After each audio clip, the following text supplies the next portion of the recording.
दो व्यापारी थे। उन लोग का ऊँटों का व्यापार था।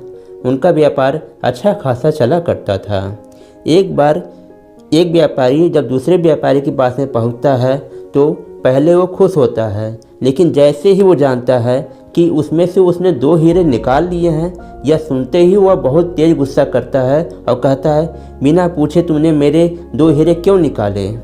दोस्तों, आज मैं आपको इस वीडियो में ईमानदारी और खुददारी क्या होती है इसके बारे में मैं आपको इस वीडियो में बताऊंगा। हमारी कहानी कुछ ऐसी शुरू होती है कि दो व्यापारी थे। उनका ऊँटों का व्यापार किया करते थे। ऊँटों को खरीद के दूसरों को बेचना, यही उनका व्यापार था। दोनों एक बार एक ऊँट उन लोगों को पसंद आता है और उसके बाद उन लोग सौदा करना शुरू करते हैं। काफ़ी लंबे समय तक उन दोनों की बातचीत होती है और उसके बाद अंत में जाके उन लोग का सौदा तय हो जाता है। और उसके बाद जो दूसरा व्यापारी होता है वो ऊँट के मालिक को धन दे के वहाँ से ऊँट को लेकर चला जाता है और उसके बाद अपने घर पहुँच के अपने नौकर से कहता है कि ये ऊँट मैंने ख़रीद के लेके आया है, इसकी अच्छे से सफाई करो और मैं इसको जो है और अच्छे दाम में मैं बाहर बेचूँगा। और नौकर जो है जैसा मालिक कहता है वैसा नौकर करना चालू कर देता है। लेकिन जैसे ही वो ऊँट की पीठ पर से कपड़ा हटाता है, वह देखता है वहाँ पे एक छोटी सी पोटली रखी हुई है। जब वह पोटली को खोलता है तो काफ़ी आश्चर्यचकित होता है कि उसमें तो बहुत कीमती हीरे रखे हुए हैं। और वह तुरंत जो है अपने मालिक को ज़ोर ज़ोर से बुलाने लगता है, मालिक जल्दी आइए, मालिक जल्दी आइए। नौकर की आवाज़ सुन के मालिक भी आता है, कहता है क्या हुआ, क्यों इतना ज़ोर से चिल्ला रहे हो।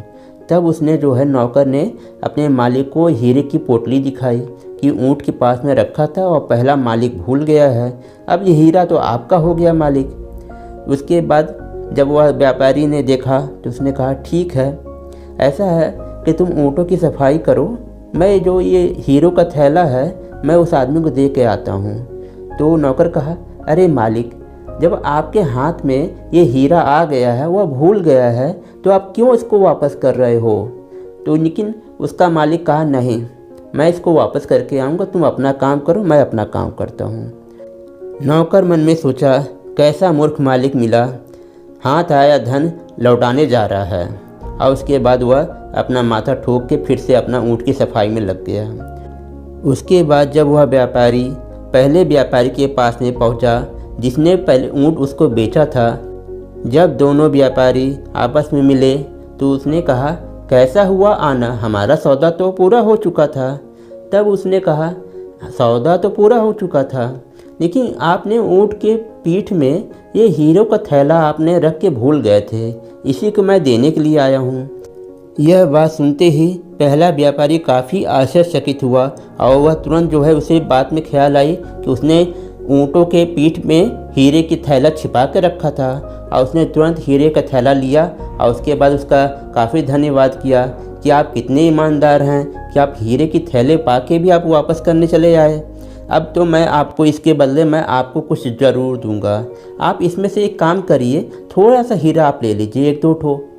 दूसरा व्यापारी कहा, नहीं, रहने दीजिए, ये आपके ही हीरे हैं जो गलती से मेरे पास में आ गए थे, मैंने आपके पास से पहुंचा दिया, अब मेरा काम पूरा हो गया, अब मैं जा रहा हूँ। लेकिन पहले व्यापारी ने बहुत ज़्यादा जब अनुरोध करने लगा तो उसने कहा, मैं जानता था कि आप मुझे ऐसे नहीं जाने देंगे, इसीलिए मैंने रास्ते में इसमें से दो हीरा मैंने निकाल के अपने पास में ले लिया। यह बात सुनते ही पहला व्यापारी और ज़्यादा गुस्से से आग बबूला हो गया कि आपने बिना पूछे मेरे थैले में से आपने दो हीरा निकाल लिया। और सारा उसने हीरा टेबल पे रख के फिर से गिनना शुरू कर दिया और उसके देखता क्या है कि सारे हीरे बराबर हैं। तब उसके बाद उसने कहा, ये तो सारे हीरे बराबर हैं और आप कह रहे हैं इसमें से आपने दो हीरे निकाल लिए हैं, अब इसमें सच्चाई क्या है, आप ये बताइए।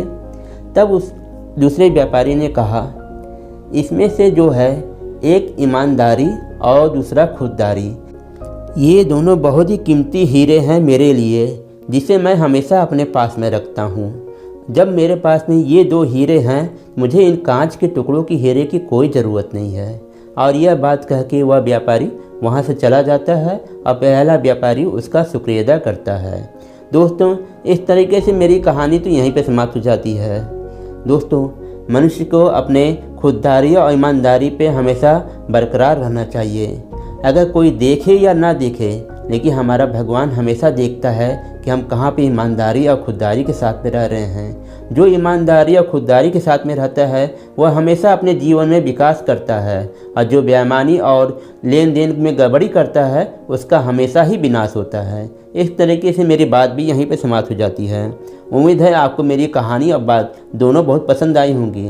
दोस्तों, अगर पसंद आई हो मेरे इस वीडियो को ज़्यादा से ज़्यादा लाइक करें, शेयर करें और मेरे चैनल को ज़रूर सब्सक्राइब करें। दोस्तों, मैं अगले वीडियो में फिर एक नई जानकारी, एक नई कहानी के साथ ही मिलूँगा। तब तक के लिए आप मुझे इजाज़त दीजिए। Bye bye.